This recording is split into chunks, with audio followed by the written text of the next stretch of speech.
Hey, everybody. Welcome to our podcast, Route to Freedom. I'm Bill Burch, the founder of Blue Water Brokerage, and I'm here with my wife, Sharon, the founder of Pool Service QuickBooks. Hey, baby. Hey, hello. Anyway, so we're starting this podcast so that we can talk about what it's like to be a pool service owner and start to give you guys tips on what might work well for you and how we can help you out. We are both serial entrepreneurs. We've done a lot of stuff. And actually, just before we started today, we started talking about a new client that we both have now that started with me having a new listing. And when I got in with the listing client to start talking about his business, how are we going to price it? What are the numbers? All of a sudden you run into the same thing you run into all the time. And that's, what are the numbers specifically and how are they broken out so that we can describe that to a buyer? And Sharon, your whole business is surrounded by the numbers. You might talk in just a little bit about that and all the pool service companies that you work with. And yeah, sure. So I don't actually know how many clients I have, but a lot. And the thing that the why that we're doing this podcast, the reason we're doing it is because it typically are kind of the same questions. Like, it's a very common theme. Most people that go into the pool service business, they are not naturally the ones that are going to be bookkeepers or admin people. If they're going into a pool service business, they're probably trying to get out of the office and they want to be out in the field. They're either salespeople, they like to get their hands dirty. And when we owned our pool business, that was kind of the role that Bill, that you had. And I had the admin tech side because that's the place that I love. I can literally sit at my computer all day and be a very happy person. And so that is not typically the pool service business owner. So the first thing I want to say, no shame. Most of my clients that come to me, they're apologetic. I know I should. It's like, don't worry about it. If you wouldn't be in the pool business, if you love to be at a computer and you love numbers and you love doing admin and bookkeeping, you wouldn't be in this business. Definitely. Yeah, there is no shame because all I did was call my wife. I'm like, I'm in the truck, I'm standing at a pool, I got a pool pump in my lap and somebody's asking me a question. And I'm like, my pals in the same industry, you get to know each other a little bit. And we're all the same way. It's like, we're not the personality that goes out and pulls at the pool pump and deals with the client and it's messing with the pool techs is not the one that's sitting in the office figuring out how to make your pool brain sync with your QuickBooks and make the numbers look the way they need to look. So yeah. No shame here anywhere. Yeah. Exactly. And I don't expect that of anyone. You should be doing what you're doing. So what we're focusing on is really, it's not shame on you or that you should feel any shame, but versus how important it really is and how you can achieve those results, even if numbers are not your thing. And when I say numbers, I don't mean that you don't know your numbers, but that you're not the one that has to be keeping those updated, but how important they really are. Right. And they're really, really important because for two reasons. What we have discovered, and this comes from us purchasing our pool service business. And then when we sold our pool service business, that's where we learned a lot. And in fact, it's one of the reasons that Bill started a brokerage is because we wanted a better brokerage service. So he's filling that gap. And the gap that I filled was when you are talking to, if you're a pool service business owner and you're not good with bookkeeping and admin and tech, that's not your thing, which we've already covered, probably wouldn't be, and it shouldn't be.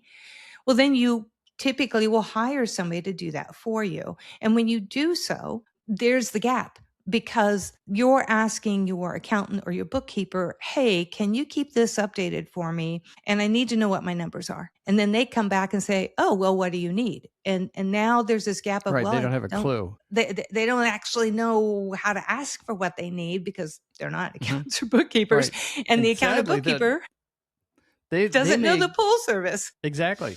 And then when you try to tell them what you want. My experience has been with other accountants, I'm like, well, but I want it to look like this. And they're like, okay. And then they do that. And then you find out that actually screws things up. I didn't know, so then I'm in a pinch. I'm selling a business and I'm like, hey, how come this isn't working like it's supposed to? Well, you said you wanted, but you got to tell me. I mean, you got to know something about what we're doing here to help me out. But anyway, let's pull it back to, this new client that we have this week, because that's where the rubber hits the road. And a great guy, hard worker, he's got a nice, solid business. Mhm. and he kind of knows, like a lot of us out there, you kind of know where you're at. You're watching the deposits. You kind of know who's not paying you and who is. So you're close. But the problem is that when a buyer asks questions about your business, they're looking for confidence. I mean, they're the critics. They're looking for every reason that they shouldn't buy it. They're just uptight. They're like, well, I don't know. What are they not telling me? What are the problems? They're not going to tell me all the stuff I need to know. They're worried. The buyers are always worried. But if you can answer questions clearly, you can say, my revenue's $963,241 last year, and X percent went to this, X percent went to this. You ask them any questions and you can give them those specific numbers. The buyers pretty quickly starts thinking, okay, I don't have to worry about this part. They know what they're doing. They've got it down pat. They're not going to lie to me about numbers. Once you start going, oh, it's okay. It's probably 800, 900,000 right there at. Well, how much of that is pool service work? How much of it's chemicals? How much of it's repair work? How much of it's restoration work? Oh, I'd probably guess, and that's what I would have done. If you had not been my wife doing what you're doing, I would have been close, but it would have been a bit of a problem, because when we sold, one of the things that helped us sell and helped us sell other businesses too, which is why we ran our business that way, is it had to be precise. And, if you will, Sharon, I think it'd be interesting to know, when we bought this pool service, we didn't know anything about, we'd never owned a pool, never touched a pool, cared for a pool. Right. I knew a lot about business, but not that part. And so of course, I'm going out and I find this pool business. I'm like, hey, I think this would be a good idea. And I had, I'm like, so are you willing to do this with me? And of course she said, yeah, but she had basically contingencies. She's like, yeah, I'll do it. But you want to talk about that? The but? I'm not sure what you're saying, but maybe you were pretty clear about how the bookkeeping was going to have to work. You're like, oh, yeah, 100%. I get to pick the software. I get to vet the companies. I will show you. She's like showing me, like, here are the 5 or 6 pool service company softwares out there. I'm going to go look at, this is her. I'm going to go look at those. She was pretty much, yeah, if you want me to do this, I'm going to make sure that we've got the right tools to do this on the back end. Yeah. I wanted to make sure it worked well together. And I also want to clarify that when Bill was relating this story of an accountant and not having numbers, that was not me. That was a prior business in a prior life. Yeah. And I think that's a good point to also say that I am not an accountant. I am a business owner who got so tired of outsourcing my QuickBooks bookkeeping on previous businesses. That's like, no, I have to understand these numbers myself. And in order for me to do that, because I need to understand bookkeeping, I need to understand QuickBooks. And that's where I dove in and learned that, I don't know, a few decades ago. And then became like, okay, we've got to make this right as we start the pool business. And we want to automate it as much as possible. We want to reduce manual entry. Nobody has time for it. And if you have automated systems set up correctly, then it's actually more accurate than if it is human manual error or entries, right? Now, if you don't have those set up correctly, it can go south really fast, but that's where you have to know what you're doing on that. I think that's a lot of us. I'm gonna be the typical pool service guy, because I feel like I am. Yeah. You do what you can, but I mean, it's hard. Right. Thankfully, our business went super well because Sharon had it set up, and that's what she's doing now. I mean, basically, she does that for a living. She's doing the podcast with me because I want to do a podcast. But I'm like, these guys need to know this. We would have conversations of like, we really need. It's too bad people don't know that this is doable. This is attainable. This isn't just on their shoulders by themselves. They can do this. And maybe in this podcast, we can share some things so that you can do that on your own. And your life is better, and you know that you're not alone. Right. That's the name, Route to Freedom, for the podcast. Exactly. So let's talk about that for a little bit. So in the end, we won't get into the specific one that we use, but she boiled it down to 2 primary software products and plus QuickBooks. You want to? Yeah. And of course, talk about that? Sure. I mean, it depends when you're watching this, but at the time of this recording and when I did my research, I boiled it down to Skimmer and PoolBrain. If you haven't heard about them, Google them. They are kind of the top contenders out there in pool service software. Both great software companies. And when people ask me, well, which one do you prefer? Which one is better? It's really, do you like are you a iPhone user or an Android? Are you a Mac or are you a Windows? Because they keep growing and changing and developing. And so it's just really there's different reasons for fit. So don't ask me that because I'm not going to tell you because they're both great. But they both integrate with QuickBooks Online, and understanding that integration is what makes the difference in how you're going to set up the software and that you're going to connect it to QuickBooks. Ideally, it really works well to send your billing or your invoicing from one of those platforms, the one that you choose, for many reasons, but the automated follow-up with customers, the number one thing we hated as owners of that business, and I do to this day, is chasing money. And by using that invoicing system in their platforms, it reduces that so much. So that's number one. But then when you set it up, it's mapping it to QuickBooks so that you get the reports that you need, not only the day that you sell, but the same reports that you need when you sell your business are really the same reports you need while you're running your business. So what are those? Those are, you will be asked these if you go to sell your business, and Bill already mentioned them a little bit, but what is your net profit and loss for the pool cleaning side of your business versus your pool repair side of your business? And what are your chemicals, the chemical sales and profit and loss of that?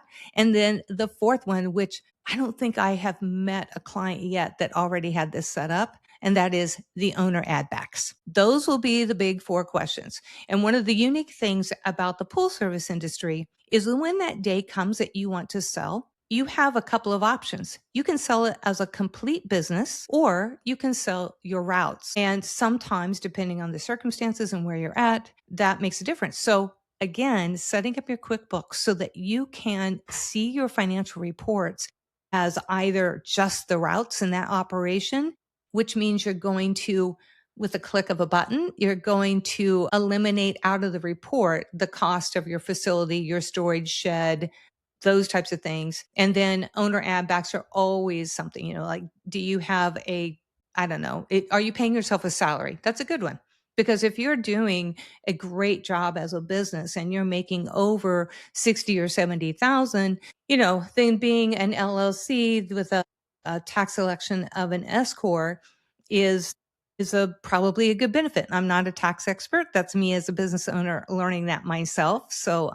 But what it means is if you're paying yourself as a salary, that's actually in the owner add back lane, because a potential buyer is wanting to know what amount of money what's the profitability of this business? And then what part of that were things that actually kind of funneled back through to you legally, but how do you sort those out? So there's a way you can set up QuickBooks so that you can see that not only at the end of the time that you're running it, but today, so you can always know a true picture of your numbers. Yeah. Sorry, I got on my soapbox. I talk about it a lot, so you can shut me down. So much stuff to talk about there.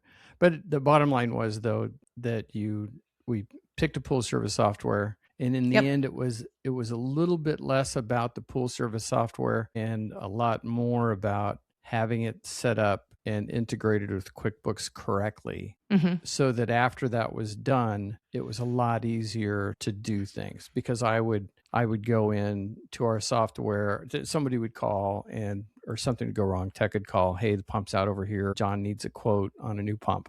I'll keep it pretty simple. And it's okay. I'd have the information hopefully in my software so I'd know what it was. But anyway, whatever it is, I go in, I create a quote, put in all the information, try to remember everything so that it doesn't change when we get there, and do it. Send the customer the quote automated, or somewhat automated because it's built into the software. I just put the quote information in there for that client. I hit send, it goes to the client. They get it in an email. If they approve it, they just click a button. They approve it, comes back as a job, and we schedule it, and we do the job. And then I go in, Dan comes in and says, hey, I'm done. Everything went fine, cool. All right, I'll put it in as finished. So I'd finish it up, click a button, sends them the invoice to pay it. And wait, let's make it better than that. Because if you don't know this trick. Yeah, it got paid automatically in most cases. Right, because when you send the quote and that conversation with your customer, I'm just going to say this because if you're not already doing it, it's such a huge time saver. Again, I hate chasing money. When you're sending that quote and they approve it, part of that conversation is also, if they don't already have their card or ACH on file, is requesting it at that point in time. and just telling them once the work is completed, we're going to charge that. Now, if it ends up that we needed to do more, we'll talk to you and make sure that you're okay with that. But if it's the amount that we quoted and it's at what we expected, then when we're completed, we're going to charge your card or Right. your payment method. If we Huge. were set up, and that was very typical for residential clients. We also had a pile of commercial clients Right. that were billable. But the credit card, we did everything we possibly could on a credit card. And I know a lot of you guys are thinking to yourselves, I don't want to have to pay the credit card company 2.5% or whatever it is. I could give a rip, because in the end, I didn't have, we had a full-time bookkeeper when we purchased that business. Not a bookkeeper. We thought we had a full-time bookkeeper. No, we had a answer the phone admin person, not a bookkeeper. Okay. Sorry. So anyway, we had that person. I kind of thought I was under the impression that she was doing all the bookkeeping. Anyway, you can tell we've been married for 37 years, can't you? So now I've totally lost my track of thought. You had to pay labor for her to get on the phone and chase the money. That's right. And the credit card bill every month, or those fees, that 2.5% we were paying, was nothing compared to salary. I'd happy to have it happen. Yep. Happy. Yeah. So just bring it on. And I, the first of the month comes around, boom, everything, all of our accounts that are on credit cards paid instantly. And what's great, they all go into QuickBooks exactly where they're supposed to go in. When I did that job, it goes in to where it's supposed to go in, and it breaks it. Everything's broken out well. So one thing, while I'm not good at the data entry of the bookkeeping, I'm great at the financials. I mean, I can look at a set of financials in seconds. I know exactly what's going on. So I could just click in real quick. Crap, what's going on? Why is my vehicle somebody's using one of those trucks? I'm going to have to focus on this. Or we've got an inventory problem. My inventory percentage is off. And I'm wondering if I don't have an employee that's doing their own route, slipping their own route in on their truck, so they're doing a couple of our pools, and then they go do a pool on their own. They do a couple more of our pools. They do a pool on their own. If you know those numbers tight enough, you could pretty quickly, Sharon will tell you, I can be pretty skeptical pretty quickly. It's like, nah, that number's off. Yeah. It's the beauty of it, that sense. I get into the weeds. I'm in the forest and the trees and making sure it's all detailed. But Bill's strength is the big picture and noticing something right away. Yeah. So that is which works well for us. But once if you think, wow, that's not me, you can learn that. That's something you can learn. And like with my clients, the key is that they have to have accurate numbers. It has to be reconciled monthly at a minimum, and updated weekly is definitely the best way to roll, but monthly at a minimum, so you can trust those numbers when you look at the financial reports and go, all right, that looks about right. I know that we lost a couple of customers. That makes sense that went down, or we gained a few customers. That makes sense. It went up. Or, okay, what happened to the net profit? Oh yeah, well, we totaled a truck and we had to buy a whole new, whatever the things.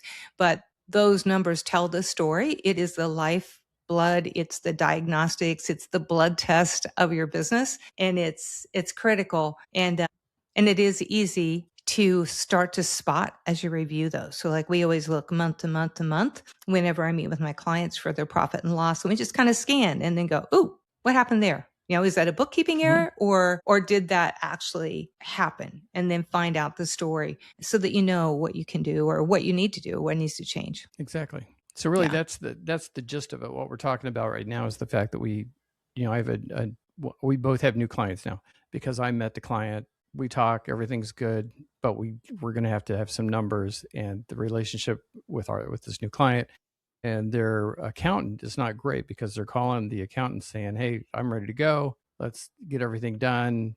And the accountant says, okay, I'll call you back. We'll get that information. Nothing. Calls again, leaves a message, calls again, leaves a message. That may just be that particular accounting firm, but that stuff happens. Yeah. Yeah. And sometimes an accountant, if they don't know what you need, which is often the case, it's really not the accountant's fault.